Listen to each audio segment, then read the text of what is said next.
What's up, people of the internet? We're at Test Garage right here. Today I'm going to be showing you how to install a clutch on this 2000 323i. This is an E46, but the process will be very similar for the E36, the E30, and probably the E90 chassis as well.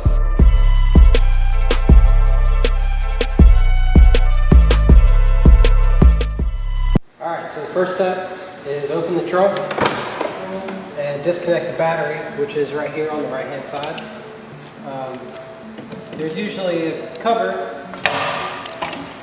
this cover, but as you can see it's not on top of the battery. You got to take this cover off, and as you can see your battery is underneath it. You're going to need a 10mm socket and disconnect the negative cable. Just make sure you put the negative cable somewhere out of the way where it won't come back and touch the negative terminal on the battery.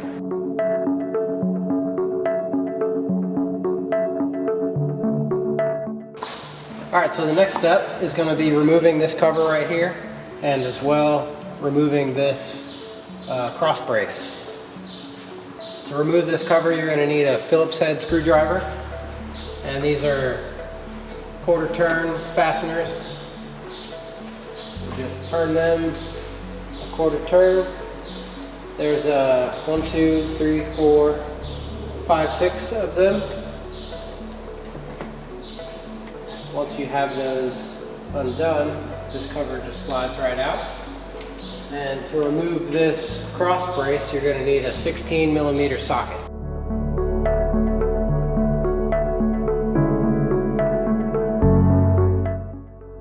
The next step is to remove the exhaust. You have 2 exhaust pipes right here, 2 bolts on each pipe.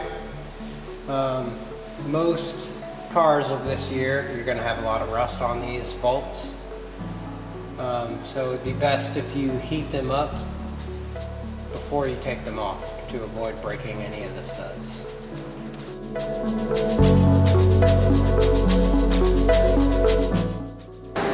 When you're using a torch, you always want to make sure the flame is pointed away from things that you don't want catching on fire or things that can melt.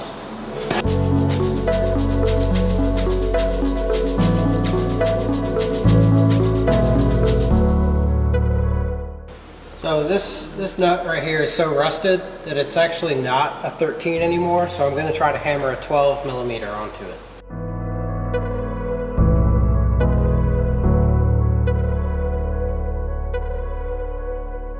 Next step will be removing these 2 13mm bolts and nuts, as well as this 13mm, and removing the rest of the exhaust.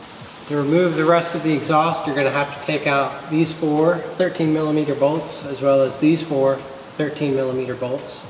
This brace has exhaust hangers on top. I normally just leave the exhaust hangers in there, but if you want to remove them, there's another 2 13mm nuts right here, but I think that's a waste of time. The last step in removing the exhaust would be removing 2 13mm nuts on this side and 2 13mm nuts on this side of the muffler.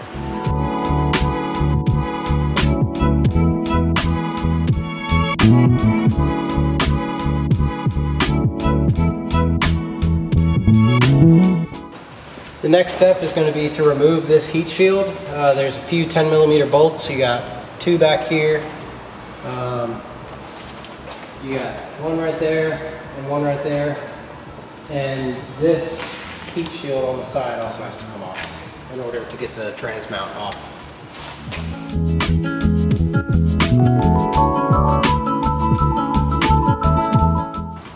The next step is going to be removing the drive shaft. You have 4 bolts back here and 2 bolts or 2 nuts right here for the center support, and 3 more bolts up here. These bolts are an 18mm, and you also have a nut on the back side that you have to hold in order to get these bolts out. So I'll show you guys how to do that. Looks like in order to remove the nuts, or hold the nuts on the back side, I'm going to have to remove the transmission crossmember with 4 13mm bolts and 2 13mm nuts on top. Before you remove these 4 bolts, you need to make sure that you have the transmission supported with something. If you're doing it on the ground, you could use a floor jack or a block of wood or 4x4 or something like that.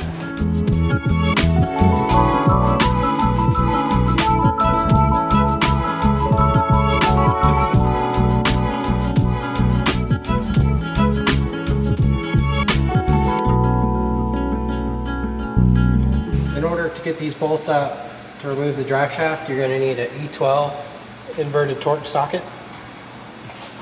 You're going to need a whole set of these just about to do the clutch on this car, so I would highly recommend investing in a set of inverted Torx sockets.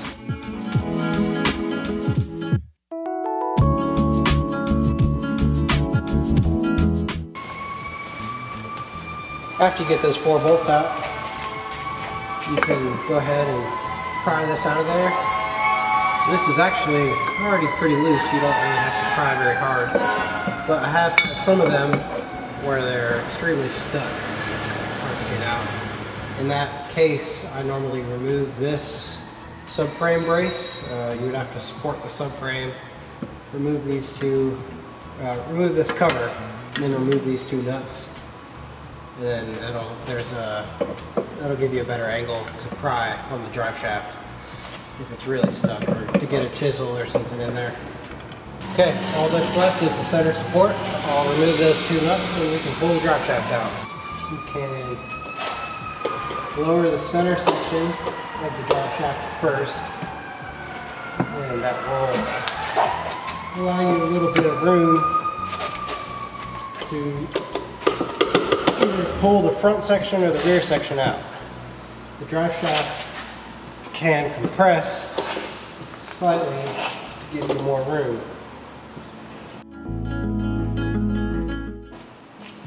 Next, we're going to remove the shifter arm, and we're going to remove the slave cylinder. So right up here, there's a clip that holds the shift stabilizer arm to the transmission. It's commonly referred to as the bitch clip in the BMW community. I'll show you how to get that off. Usually what I do to get this clip off is I'll take a pry bar, or maybe a long flathead, and I'll stick it up under here, right underneath that edge of the clip, and I'll just give it a couple taps. You can lower the transmission a little bit to make this easier, which I think I might do that.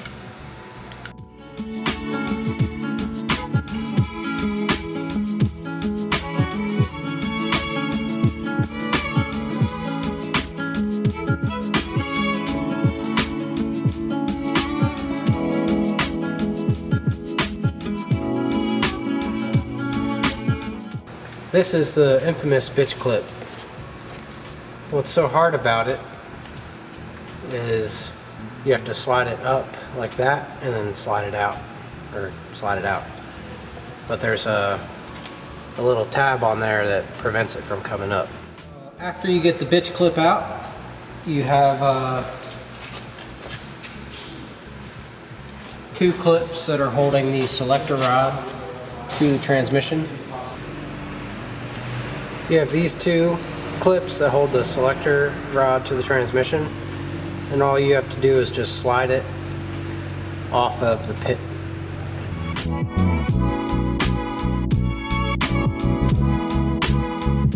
I went ahead and got the slave cylinder out. It's just 2 13mm nuts right here, and then you can go ahead and just let the slave cylinder hang.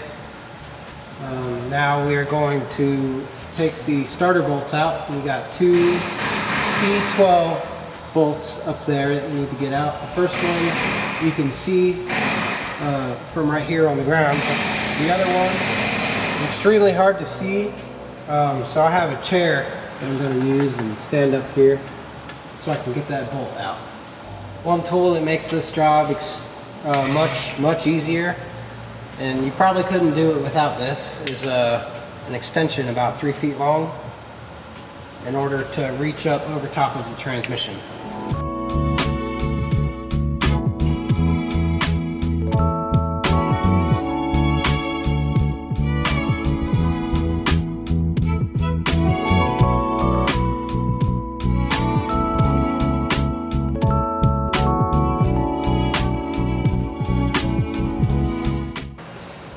Okay, now that we got the starter bolts out, we can push the starter towards the front of the car.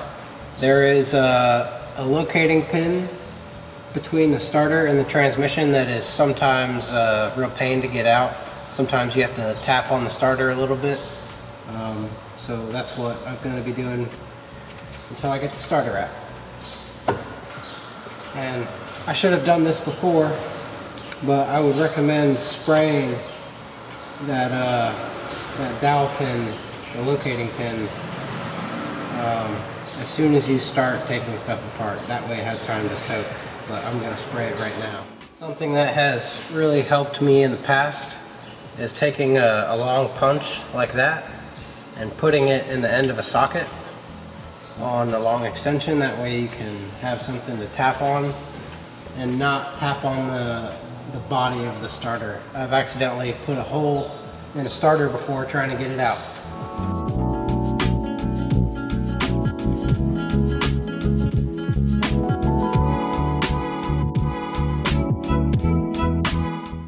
Looks like the starter has started to move a little bit, which is good. I'm gonna keep trying.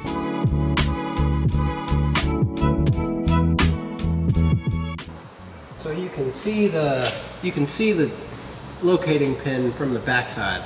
So that's where I'm putting my punch. Looks like the starter is just about out. Okay, there are 2 more bell housing bolts at the top. They are E14. Those are also relatively difficult to get to, so I'll be using the chair again.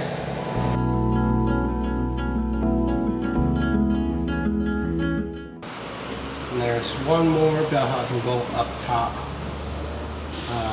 that is sometimes difficult to get to just because it's so close to the sound deadening material.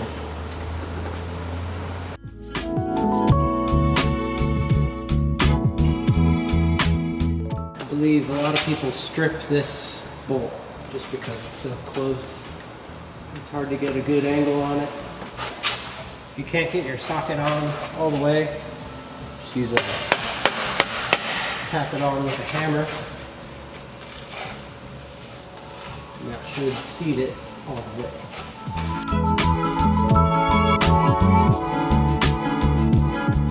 I temporarily reinstalled the transmission cross member so I can remove this pole jack, and I will go get the transmission jack so we can get this thing out of here.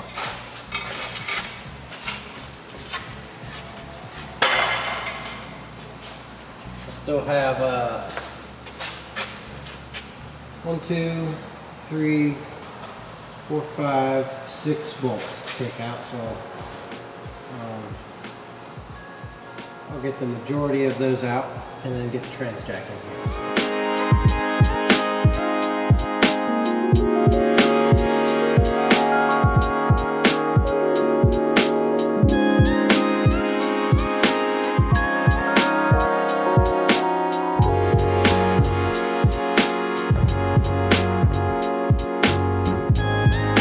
Cap, you got 2 E12 starter bolts and 2 E14 bolts, bell housing bolts, to get out up here on the upper right hand side of the transmission. And then you got 1 E10, another E12, and 2 E8s right here, and then 2 10mm bolts right here up through the bell housing, as well as 1 E14 bolt right here. Oh, this one down here is actually another E14.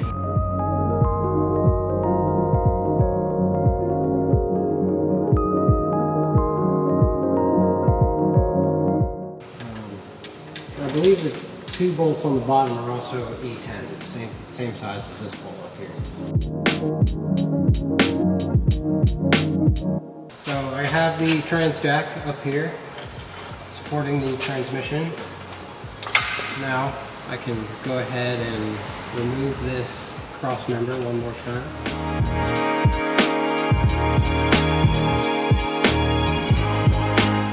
We are ready to pull the transmission off the backside of the engine.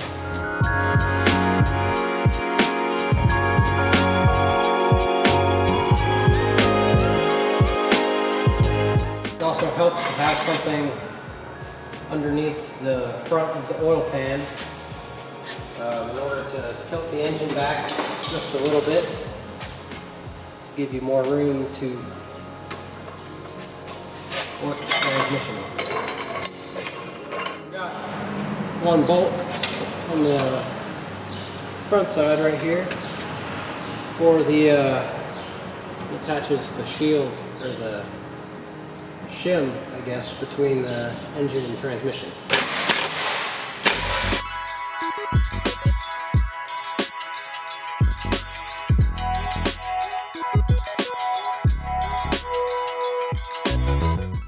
You don't necessarily need a transmission jack to do this job.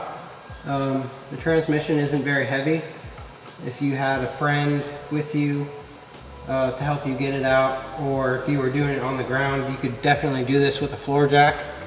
You just have to use what you have available to you, and that's it. Overall, it's not too bad. So we're gonna get this flex plate off of here and get this clutch disc off, and we'll inspect everything and see what it looks like. So looking at this pressure plate, you can see there's a lot of like fiber type stuff right there. This leads me to believe that the clutch disc is coming apart.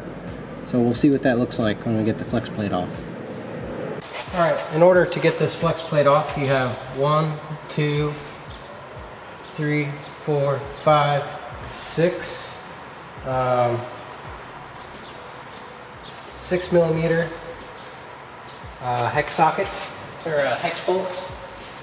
So we're gonna pull all those off now.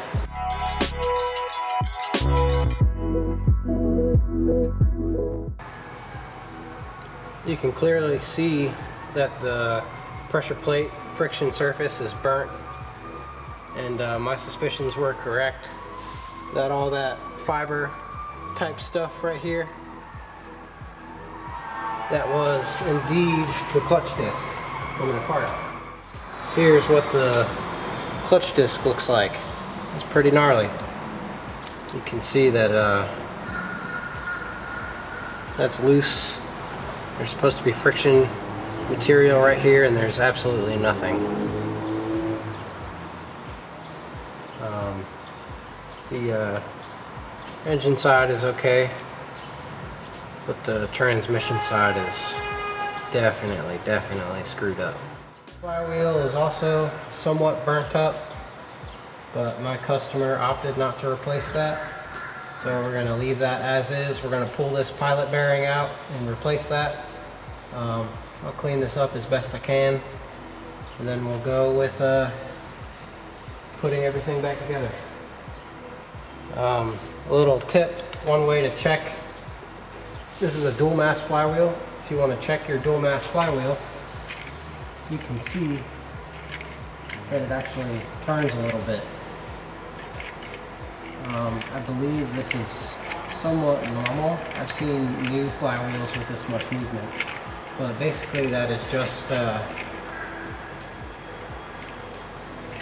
they use a dual mass flywheel to soften the engagement.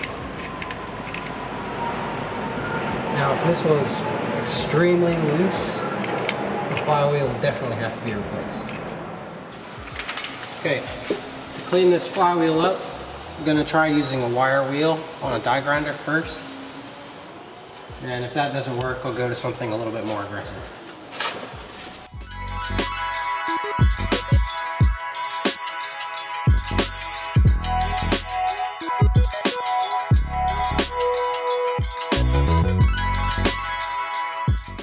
So to clean up that flywheel, I used a 3M sanding cookie.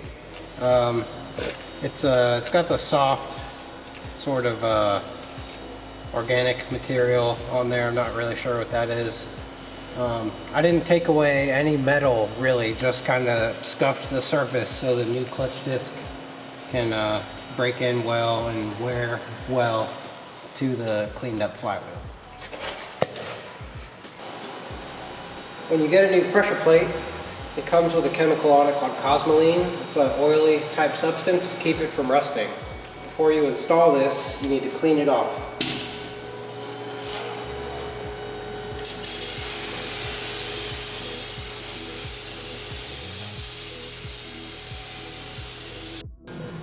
Okay, so our flywheel is all clean. Now what we're going to do is we're going to pull this pilot bearing out of there. And to do that, I have what is called a blind hole puller. You could use a pilot bearing puller, but this works on pilot bearings, and it also works on lots of other bearings, sleeves. This comes in really handy if you're going to do detent pin bushings on a ZF 5-speed. It would be extremely difficult without a tool like this. So now we are going to select the appropriate size that will fit inside that bearing.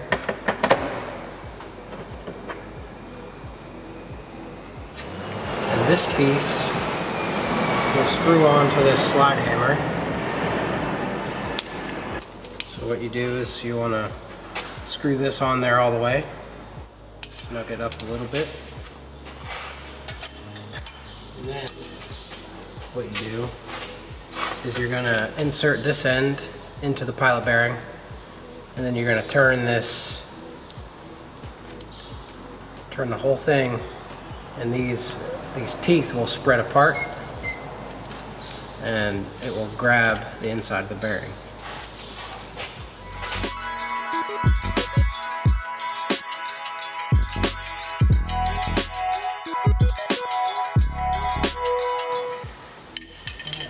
We are expanded far enough. Now all you have to do is use this slide hammer.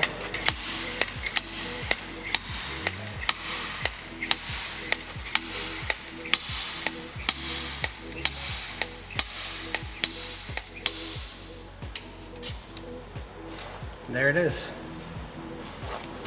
Here's the pilot bearing. Slide it off of there. And we're going to replace this with a new one. I'm going to use a 21mm 1/2-inch impact socket to tap this new pilot bearing in. It doesn't matter which way it goes, it's the same on both sides. You don't need any lube or anything.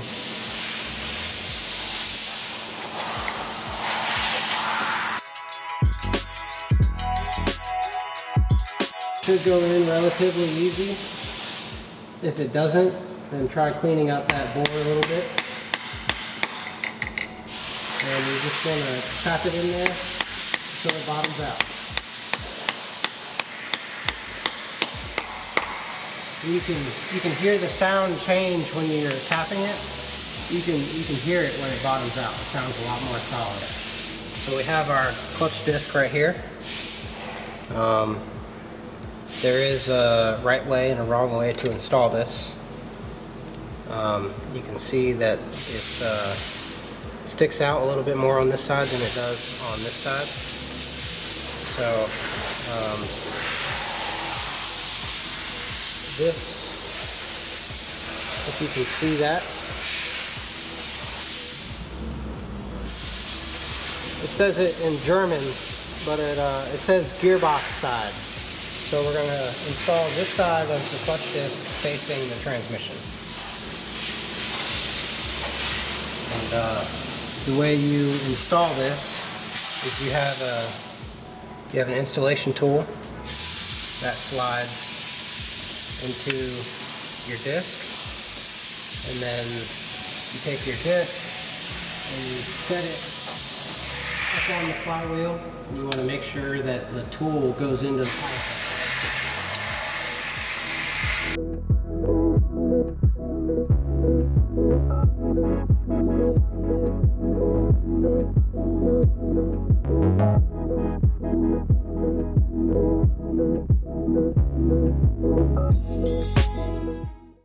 I have 2 bolts in the pressure plate temporarily, but I'm going to put a little bit of Loctite on these remaining bolts, and once I have these in, I'll pull the other 2 bolts out and put a little bit of Loctite on them. I'm going to be using blue Loctite, which is a medium strength, just something, a little bit of extra security. Definitely don't want to use red Loctite or anything like that. And when you're putting Loctite on, you just want to put a little, just a small dab, you don't need a lot, right on the end of the bolt. There you go. Can you see that? I'm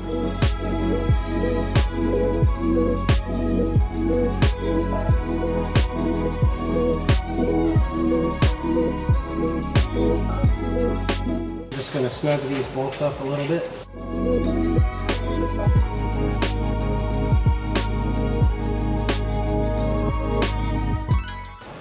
You don't really have to put Loctite on these, but there is a lot of vibration going on right here, and I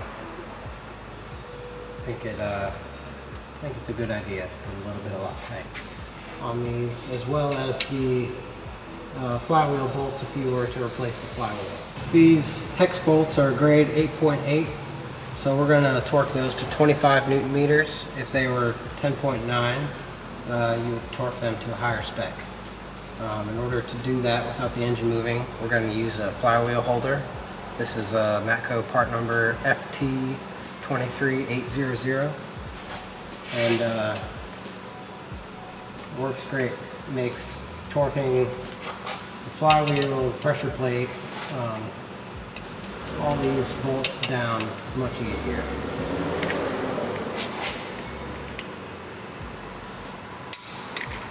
Just 25 Newton meters.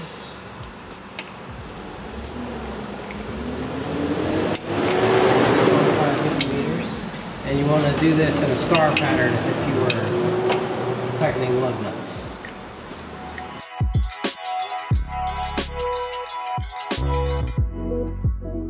I always go back and check everything again just to make sure nothing moved.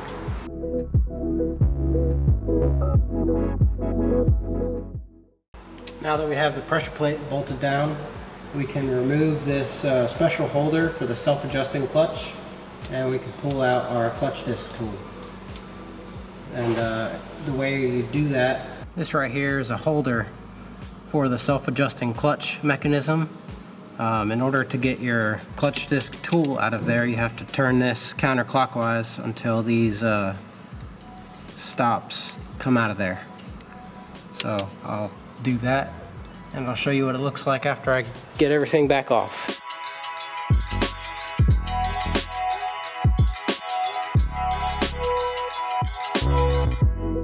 They make a special tool for this, but I do not have that, and I don't really think you need it. I just give it a couple taps, top and bottom.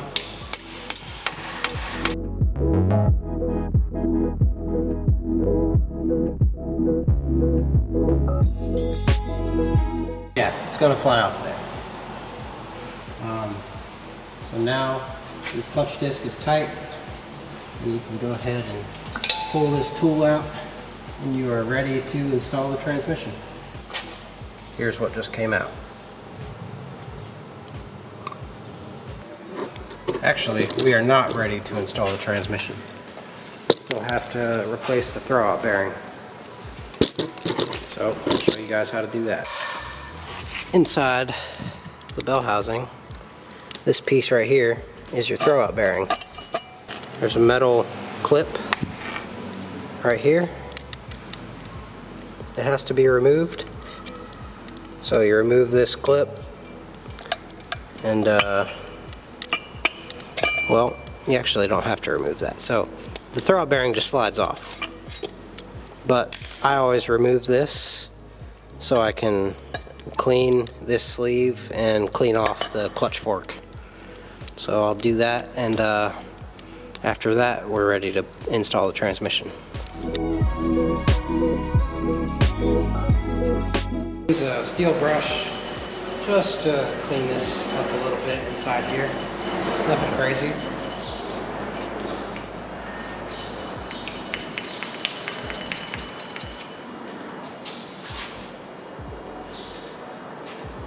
Same thing, just clean this sleeve off a little bit.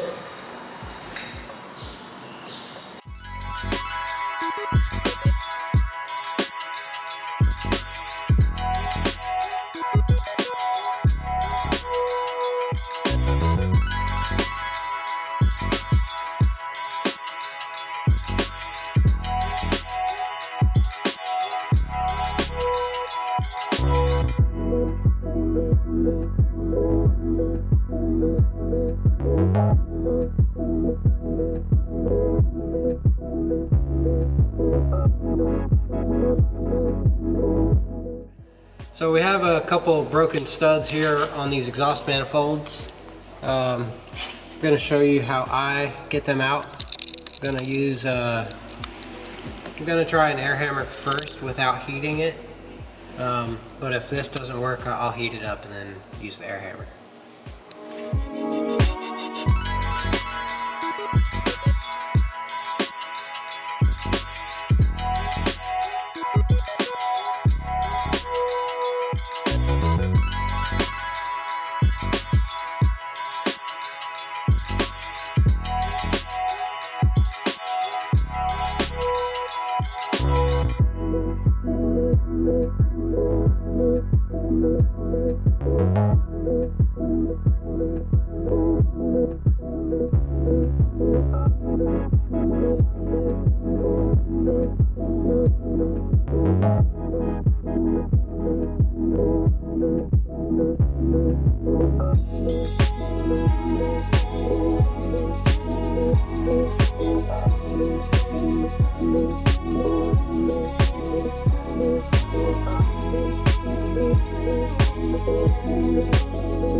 Alright, that's it for the clutch install on this 323i.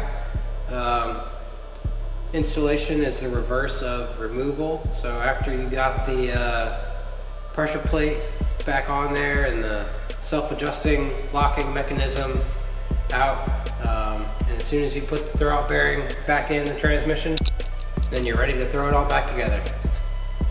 Thank you. Hey guys, thanks for watching the video.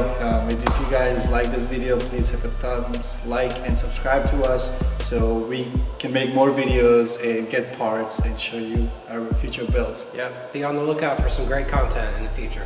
Yeah. So hit the thumbs like.